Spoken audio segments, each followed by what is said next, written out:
Welcome to Home TV. I'm Tracy Prees, and here's today's news from home. Groups nationwide are gathering for the second annual Day of Truth and Reconciliation. It's a somber day to reflect on lives lost and survivor trauma. And this day brings opportunities and perhaps a glimmer of hope for the country to make amends for the mistakes of our colonial ancestors. Here is a map showing most of the Indian residential schools that were operating in Canada, with thousands of children dying while in their care, never returning home. 8 of these schools were in our northwestern Ontario region. Here's a message from Sol Mamakwa, Member of Provincial Parliament for Kiiwetinoong and Ontario Critic for Indigenous and Treaty Relations. I'm Sol Mamakwa, and this is my National Day for Truth and Reconciliation message. The way I see it, reconciliation can be an act of performance, or it can be a product of reflecting on a past, healing, and making right. You can't have reconciliation without truth. For many years, Indian residential school survivors spoke of their first-hand experience of the abuse inflicted upon them, where many children were killed and buried in unmarked graves.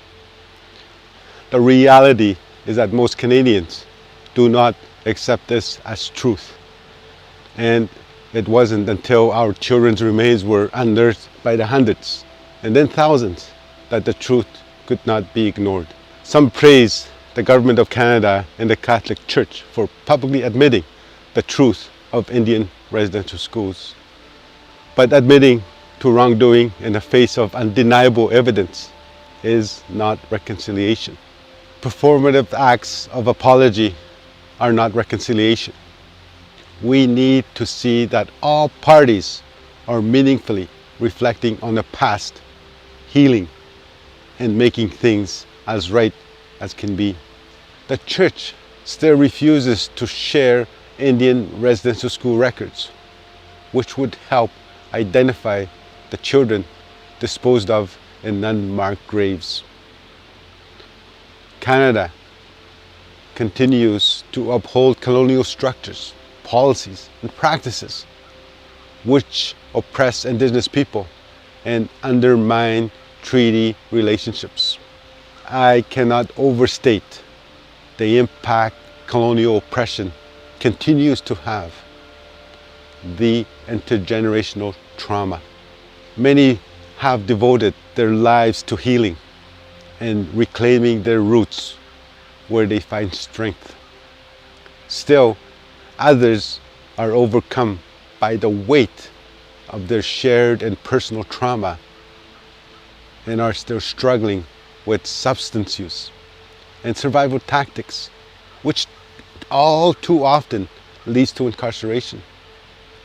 Far too many cannot survive the trauma's weight and take their own lives. As Canadians, we all play a role in reconciliation.